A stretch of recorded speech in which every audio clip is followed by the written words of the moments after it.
Okay, so Alana, I'm gonna have you read this part from what trips To win. all the way to the end. From Oh, here so to long. Okay. What trips many leaders up is failing to understand how perceptive their subordinates are. Subordinates notice everything. They watch, they take notes, they discuss the leader's behavior among themselves. Ooh, guilty. At my old job. Where was I? I know this because I was a subordinate, yes. I was the youngest and the most junior guy in my first two SEAL platoons. We were always watching our bosses.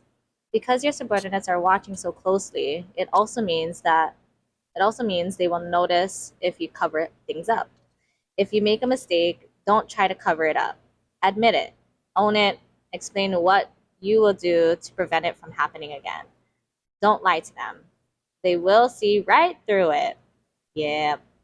As a leader, you must remember you are being watched, and in everything you do, you must set the example.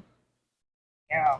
So basically, Jocko kind of talks about how in the end, I mean, with the majority of the book, right, extreme ownership, just taking full responsibility of your actions. But I mean, at the same time, I know I just thought of this as a my thought process. But as you know, when Jocko talks about being a leader, like sometimes when I first read the book, I thought about like, okay, being a leader. I'm thinking like, oh, you have to be a manager, you have to be a director, you have to be a team captain. You know, I always think of it as a position, like, but what he truly means by leader is, I think it's just that mindset of having leadership. You know, it applies to any situation. So for those of you that hear leader, you know, not necessarily you're not a manager or a director or anything. It's the mindset of having that leadership mindset. Yeah. Taking initiative. Yeah. Yeah. So very applicable to any situation. You don't have to be, because I think I explained this to my friend and he's like, well, you have to be a manager, yeah. I'm like, no, no, no, no, you have to be I don't, no, no, no, you have to be a manager. But going into my second question, just kind of wrapping up the chapter, what are some differences between a leader who sets the example and the leader that doesn't? The It what? could. So again, the question is, what are some No, differences? the last part. Hmm? The last part. Oh, the last part, and the leader that doesn't. So yeah. So what are some differences between a leader who sets the example and a leader who doesn't? Yeah. So it could be you can create a your responses could be you know it could be a fictional situation or an actual situation or something that you've seen. Um, for me, I would say the difference is if a leader is kind of like, if the leader gives advice or like, if they especially tell the subordinate that you have to keep doing this task in order to do this, you have to maintain, you have to keep doing this.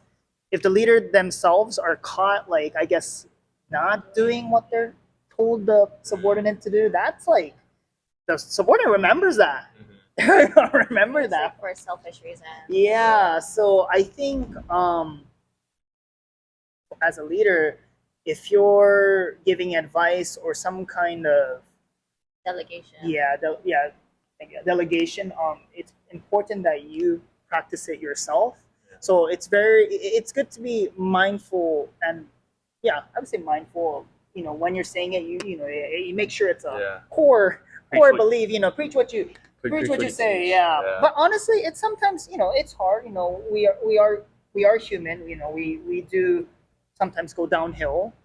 Sometimes the things and advice that we give doesn't necessarily correlate with all times of our lives. Right? We have moments when we are down and not doing things. Should I work out? Snooze button. Okay, let me just press it 5 times. That's neat. Yeah, but I mean that's kind of the difference, I would say, with That too. It's like also setting the expectations, but also um, example, my brain. Like let's say turning the class, like when we have group classes, right. right? If there's like 4 of us here, ideally, Mhm. right, all of us would be turning the class, Mhm. right? But if like let's say Alana is weighing in a challenger, if I'm in a consultation, like if you're talking to another member, and then there's one or two people left to turn the class, ideally, yeah, all of us would be there, but if we're doing other things, we're servicing other people, you know what I mean? Does that make sense? Yeah. Yeah. Sometimes it's good to have those extra set of hands in case of situations. Absolutely. Where, I mean, that's why tonight, like, our SOPs, right? Yeah. Oh, that makes sense. I think Yeah. along those lines is having good intentions for your team. So, not selfish reasons. Yeah. As a leader, you should not just think me, I. It's we, us, Good segue.